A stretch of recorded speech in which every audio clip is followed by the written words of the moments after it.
Hola, ¿qué tal? Muy buenas tardes. Les damos la más cordial bienvenida a este espacio de noticias corto informativo, hoy que es viernes 16 de mayo de 2025.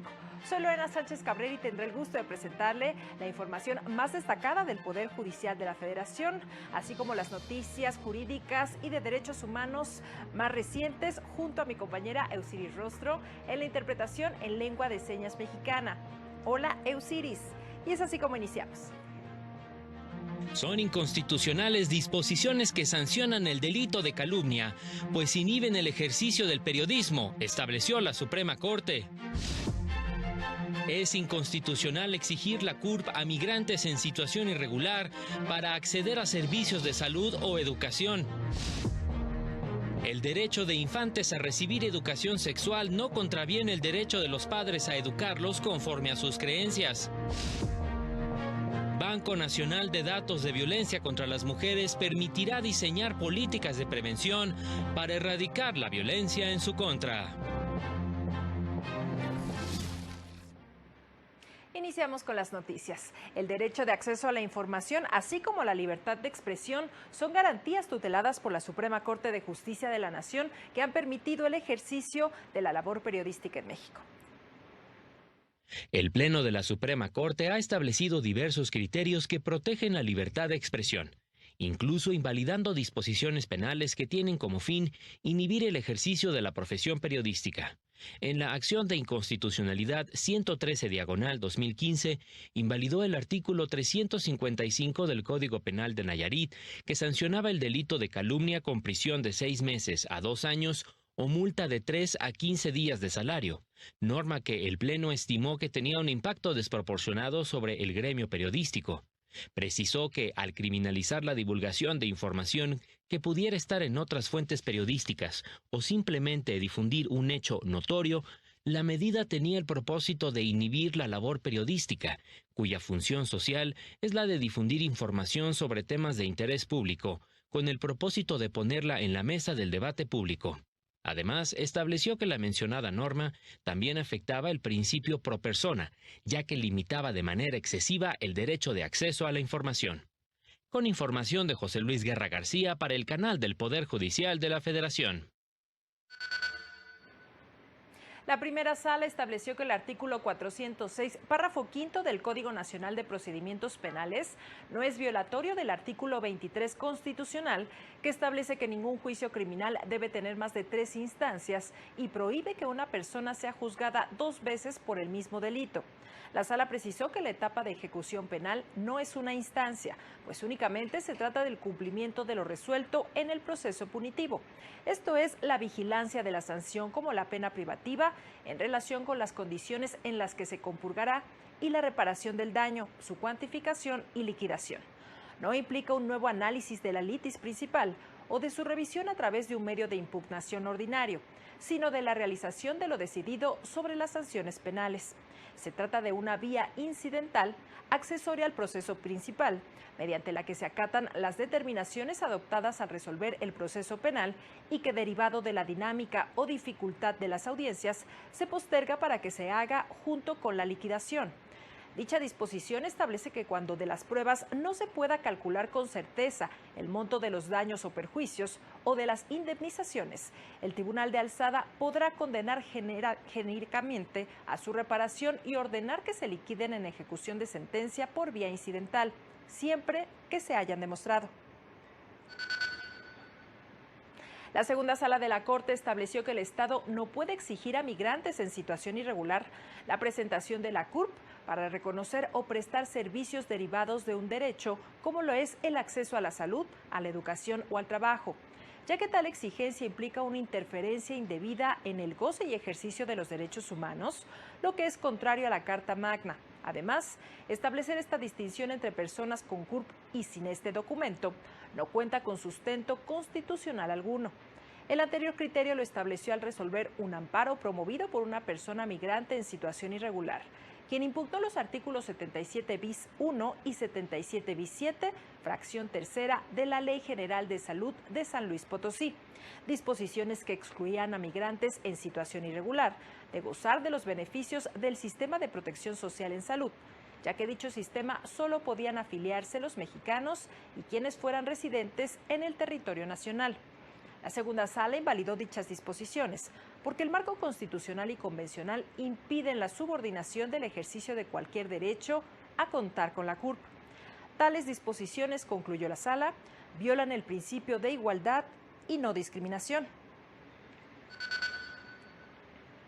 El derecho de las y los menores a recibir educación sexual no contradice el derecho de los padres y madres de educarlos conforme a sus creencias, determinó la Suprema Corte. Como parte de la campaña 100 sentencias de la Corte que hacen justicia, el máximo tribunal destacó un asunto en el que analizó el caso de la madre de un menor, que se amparó contra diversas normas porque consideraba que el uso de términos como género y preferencia sexual en la ley afectaba el derecho a educar a sus hijos según sus convicciones éticas. Un juez consideró que las normas impugnadas no afectaban a la madre del menor, no la obligaban a nada en específico, por lo que no decidió estudiar el amparo. Tras pedir una revisión, el asunto fue enviado a la Suprema Corte por implicar un tema constitucional. La Corte determinó que el derecho que tienen niñas, niños y adolescentes a recibir información sobre salud sexual y reproductiva no debe interferir con el derecho de sus padres a orientar a sus hijos sobre esos temas, de acuerdo con su propia ética, moral y espiritualidad. Ya está disponible en Spotify y YouTube el nuevo episodio del podcast de la Judicatura Federal, Reflexiones desde el Consejo, que en esta ocasión aborda la implementación de la inteligencia artificial en la justicia federal. El coordinador académico de la Escuela Federal de Formación Judicial, Agustín Ramírez Ramírez, destacó los avances tecnológicos de la institución y consideró que a través del conocimiento estratégico, el Poder Judicial de la Federación avanza hacia una mejor impartición de justicia. Se necesita que estas inteligencias artificiales se desarrollen de tal manera que los algoritmos puedan asociar distintas hipótesis normativas y que se nutran además de los distintos precedentes para hacer un proyecto que después tiene que ser analizado por el humano. 3 de la tarde con 6 minutos, momento de hacer una pausa, pero regresamos a corte informativo, no se vayan. Al regresar, culmina la segunda cumbre judicial iberoamericana.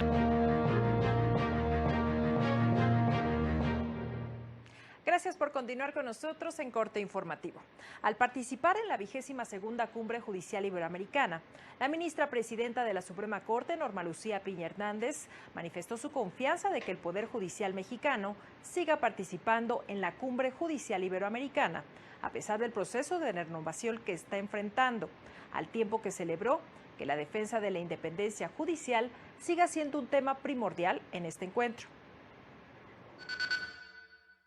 Ante este escenario por el que atraviesa la judicatura en mi país, celebro que a 35 años de la primera cumbre de presidentes de Cortes Supremas de Justicia de Iberoamérica, cuando desde ese entonces este foro puso a la independencia judicial como tema central de su quehacer, hoy nos siga recordando que la independencia judicial es la condición mínima para el ejercicio de nuestra labor. Aclaró que ante el proceso de renovación total del Poder Judicial mexicano que se encuentra en marcha, se decidió no proponer candidatos para integrar las comisiones de la cumbre. Todas las personas juzgadoras en México seremos relevadas de nuestros cargos mediante una elección popular extraordinaria durante este año y en 2027. Esta elección tendrá lugar en apenas unos días, el 1 de junio.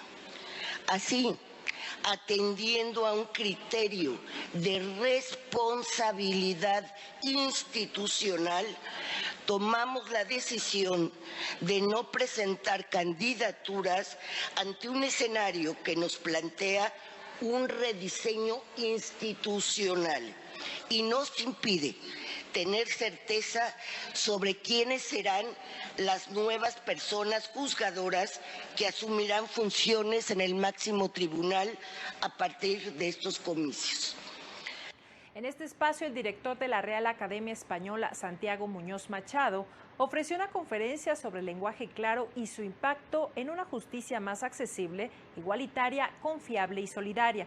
Indicó que utilizar un lenguaje sencillo en las sentencias permite garantizar el acceso a la justicia y proteger los derechos humanos, ya que permiten comprender su contenido y respetar el derecho a la igualdad de las personas. Las personas que tienen menos capacidad de comprensión necesitan que se les explique las cosas de un modo que les resulte accesible, porque si no se les priva del ejercicio de sus derechos fundamentales. En torno al lenguaje inclusivo, indicó que se han eliminado aquellas formas discriminatorias o que masculinizaban el lenguaje, agregando que corresponde a la ciudadanía decidir si se modifica la forma de expresarse. Estamos en contra de la pretensión de cambiar la manera de hablar de un modo forzoso. Quien tiene que decidir cómo se habla, lo he dicho antes, son los ciudadanos.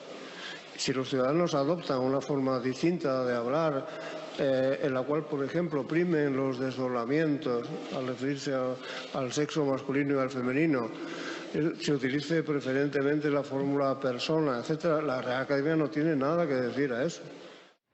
En esta última jornada se presentó el Portal Iberoamericano de Estadística Judicial, la actualización del portal de sentencias de derechos económicos, sociales, culturales y ambientales, avances en el sistema de gestión judicial, uso de sistemas biométricos para el control de medidas cautelares y el uso de la inteligencia artificial y su impacto en la impartición de justicia. La cumbre se clausuró con la Declaratoria de Santo Domingo sobre justicia, libertad, igualdad, solidaridad y dignidad, así como un llamado a defender la independencia judicial. El Consejo de la Judicatura Federal destacó una jurisprudencia relevante del Segundo Tribunal Colegiado en materia de trabajo del Séptimo Circuito, el cual determinó que no procede imponer una multa si la conciliación prejudicial no resuelve el conflicto y no se demuestra que hubo obstaculización por parte de los representantes. Lo anterior, al revisar el caso de un tribunal laboral federal que impuso una multa al apoderado legal de la parte demandada, pues al dictar sentencia calificó las excepciones opuestas como notoriamente improcedentes y señaló que el asunto pudo haberse resuelto en la etapa conciliatoria prejudicial. El tribunal colegiado revocó la multa prevista en el artículo 48, quinto párrafo de la Ley Federal del Trabajo, pues la finalidad de la misma es sancionar la conducta de los abogados o representantes jurídicos que promueven excepciones notoriamente improcedentes. Si no existe prueba que evidencie esta conducta, no se justifica la imposición de una multa, pues no debe coartarse el derecho de defensa de la parte demandada.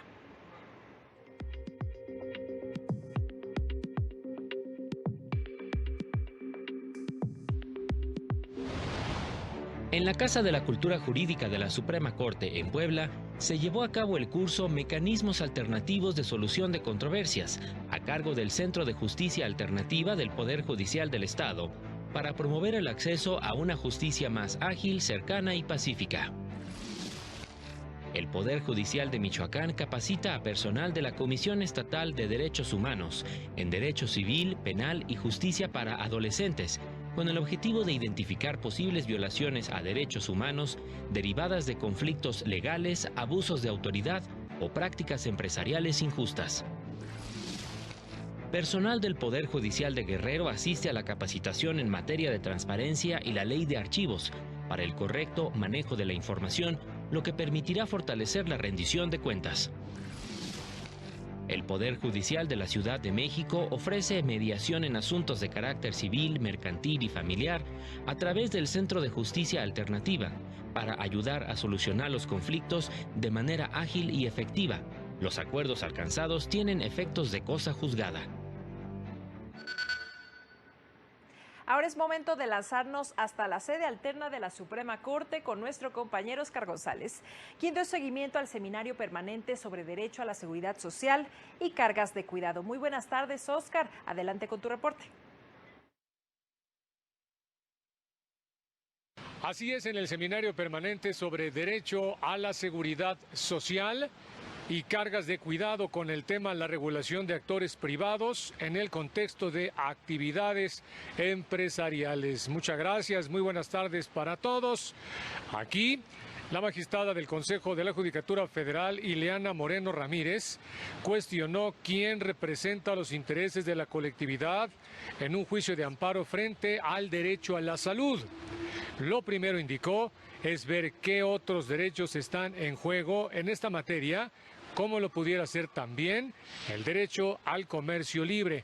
Vamos a ver cómo lo explicó.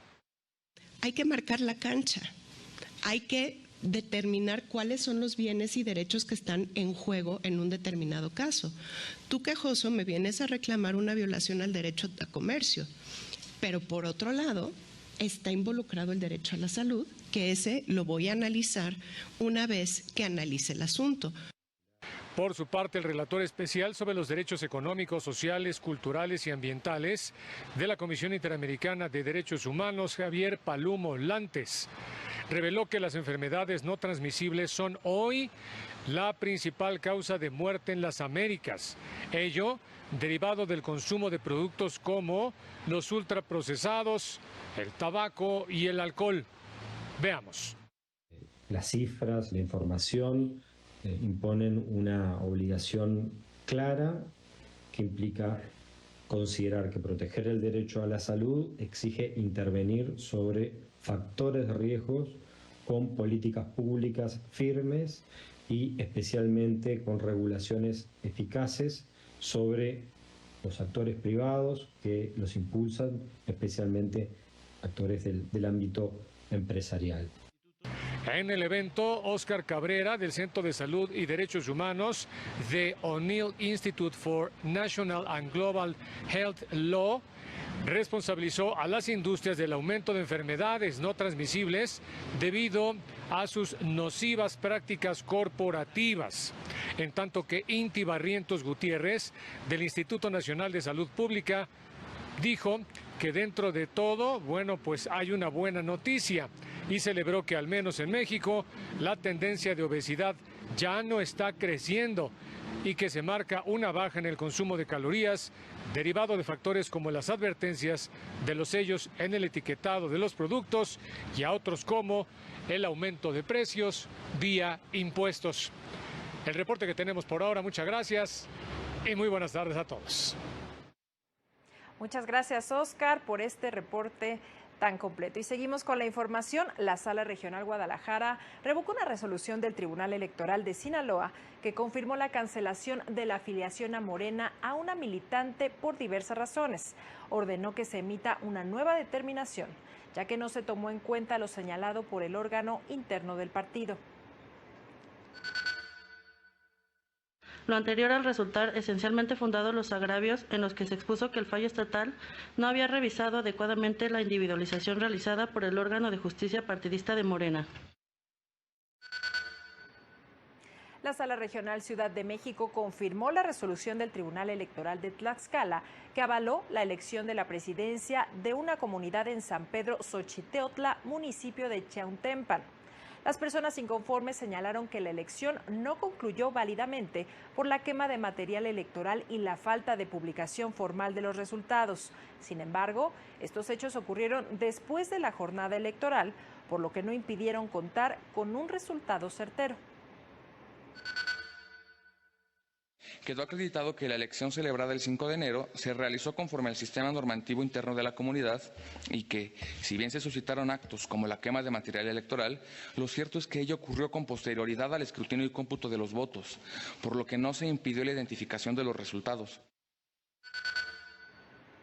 Y en más temas electorales, la Sala Regional Jalapa declaró infundada la supuesta omisión del Tribunal Electoral de Veracruz de notificar a un aspirante a candidata de Morena la sentencia con la que se aprobó el registro de las candidaturas a la presidencia municipal de Alto Tonga. Lo anterior, pues el tribunal local emitió su notificación a través del correo electrónico que el aspirante había registrado, el cual es un medio idóneo para este tipo de diligencias. Que obran en autos las constancias de las que se advierte que la sentencia le fue notificada al actor el 3 de mayo a través del correo electrónico señalado en el escrito de demanda local, sin que ofreciera pruebas que demostraran lo contrario. Al menos 78 de las 305 candidaturas que participarán en la elección del Poder Judicial en Chihuahua están afiliadas a algún partido político. La mayoría militan para el PAN. Esto de acuerdo con un estudio de la plataforma Observador Judicial. Detalló que se trata de 18 personas que buscan ser magistradas o magistrados locales en diversas materias, incluyendo el nuevo Tribunal de Disciplina Judicial Estatal, y 60 personas que aspiran a ser juezas o jueces locales. Para evaluar la afiliación política y la trayectoria gubernamental de las y los candidatos, la plataforma utilizó la información pública que los propios candidatos subieron a la plataforma Conóceles Judicial Chihuahua del Instituto Estatal Electoral o los padrones de militancia partidista oficiales publicados por el INE. La plataforma indicó que si bien la pertenencia a un partido político o el desempeño de un cargo público no descalifican automáticamente a ningún perfil, esta información puede ser relevante para quienes buscan evaluar la independencia judicial de las personas aspirantes. En otra información, organizaciones civiles realizaron acciones en demanda de su derecho a una movilidad mucho más segura en la Ciudad de México. Con el objetivo de identificar riesgos y proponer mejoras que garanticen la seguridad de peatones, se llevó a cabo una auditoría de protección en las vías en el marco de la Semana Mundial de la Seguridad Vial de la ONU. Sumarnos a esta campaña para exigir nuestro derecho a una movilidad mucho más segura, a una movilidad que nos permita sentirnos cómodas y cómodos en un entorno vial. La actividad Caminata Segura reunió a organizaciones civiles y autoridades de la Ciudad de México, quienes evaluaron las condiciones del espacio público y reflexionaron sobre la importancia de la seguridad vial en la comunidad. En esta ocasión, se reunieron en los alrededores de la estación del Metro Puebla, considerada una de las zonas más conflictivas y con mayores incidentes viales de la ciudad. Se requiere un mantenimiento preventivo y un mantenimiento correctivo de la infraestructura en general. La actividad fomentó un diálogo constructivo entre los asistentes, quienes compartieron preocupaciones relacionadas con la seguridad en el área, como la falta de señalamientos viales, iluminación, cruces peatonales y el estado de las aceras sin acceso a personas con discapacidad. Emitir una recomendación, un documento en el que podamos identificar estos riesgos y pedir a las autoridades competentes que en la medida de las posibilidades se intervenga la infraestructura para poder brindar a las personas mejores condiciones de seguridad para caminar. Para el canal del Poder Judicial de la Federación, Rosy García. Se publicaron los lineamientos que regulan el Banco Nacional de Datos e Información sobre casos de violencia en contra de las mujeres, que será administrado por la Secretaría de la Mujer y cuyo fin es generar diagnósticos y estadísticas que permitan prevenir, atender y erradicar la violencia en contra de las mujeres, además de diseñar políticas y estrategias con perspectiva de género y enfoque de derechos humanos que impulsen el desarrollo de las mujeres. El banco permitirá detectar las características y patrones de la violencia, áreas geográficas y ámbitos sociales que impliquen riesgos para las mujeres, identificar necesidades para su atención y diseñar estrategias para su prevención, erradicación y sanción. Para ello se creará un expediente único de la víctima que contendrá sus datos personales, el tipo de violencia que sufrió, los datos del agresor, si fue canalizada a alguna institución, si recibió medidas de protección, así como acciones de seguimiento del caso. El Tribunal Federal de Justicia Administrativa dio a conocer el reglamento de su Centro Público de Mecanismos Alternativos de Solución de Controversias, órgano especializado del Tribunal Federal de Justicia Administrativa con residencia en la Ciudad de México. Dicho reglamento establece las bases de organización, competencia, procedimientos y funcionamiento del mencionado centro. Las disposiciones son de observancia obligatoria para los servidores públicos del centro, así como para el personal jurisdiccional y administrativo del Tribunal Federal de Justicia Administrativa, que participe o no en los mecanismos alternativos de solución de controversias, quienes además deberán conducirse con apego a lo dispuesto por los acuerdos de la Junta, el código de ética de dicho tribunal y las demás disposiciones aplicables a dichos mecanismos. El titular del Centro Público de Mecanismos Alternativos será designado dentro de un plazo de 30 días y se contará con 90 días para lanzar la convocatoria para la integración del Consejo Nacional de Justicia Administrativa Alternativa. Las partes de los juicios que se encuentren en trámite a la entrada en vigor de este reglamento, así como los que tengan sentencias firmes pendientes de cumplimiento, podrán solicitar que sus controversias se resuelvan a través de mecanismos alternativos. Y en otras noticias, se llevará a cabo la 30ª edición de la Feria Internacional del Libro Universitario. Y mi compañera Rosy García tiene todos los detalles. Vamos a enlazarnos con ella. Muy buenas tardes, Rosy. Adelante con tu reporte. ¿Qué tal? Buenas tardes. Te saludo desde el centro de la Ciudad de México, en donde se dio a conocer el programa de la 30ª edición de la Feria Internacional del Libro Universitario 2025, organizada por la Universidad Veracruzana. Escuchemos. En esta ocasión, la feria tiene como tema central vivir en tiempos de inteligencia artificial. Hablaremos de relaciones humanas, de nuestras interacciones con el medio ambiente y de nuestra perspectiva, nuestra concepción de las tecnologías. En conferencia, se mencionó que la FILU representa un momento clave en la historia cultural de la Universidad Veracruzana, pues se reafirma su compromiso con la divulgación del conocimiento y el fomento de la lectura como herramienta de transformación social. Veamos. Son alrededor de 40 entre títulos publicados única y exclusivamente bajo el sello de editorial de la Veracruzana y títulos coeditados. Con más de 400 actividades literarias, académicas, artísticas y culturales, la FILU contará con la participación de 500 editoriales nacionales e internacionales, mesas de diálogo, exposiciones artísticas, homenajes y entrega de reconocimientos a dramaturgos, estudiantes y personalidades destacadas en el campo intelectual. Hasta aquí la información. Gracias y buenas tardes. Muchas gracias, Rosy, por tu reporte. Y es así como llegamos al final de este espacio de noticias, como siempre agradeciendo su compañía, invitándole a mantenerse aquí en la señal del canal del Poder Judicial de la Federación. Recuerden nuestro noticiario nocturno a las 20:30 horas y este sábado a las 18:30 horas no se pierda Semanario Judicial, resumen de noticias del Poder Judicial de la Federación con su repetición el domingo a las 10:30 de la mañana. Soy Lorena Sánchez Cabrera y le deseo que disfrute su tarde de viernes. Hasta pronto.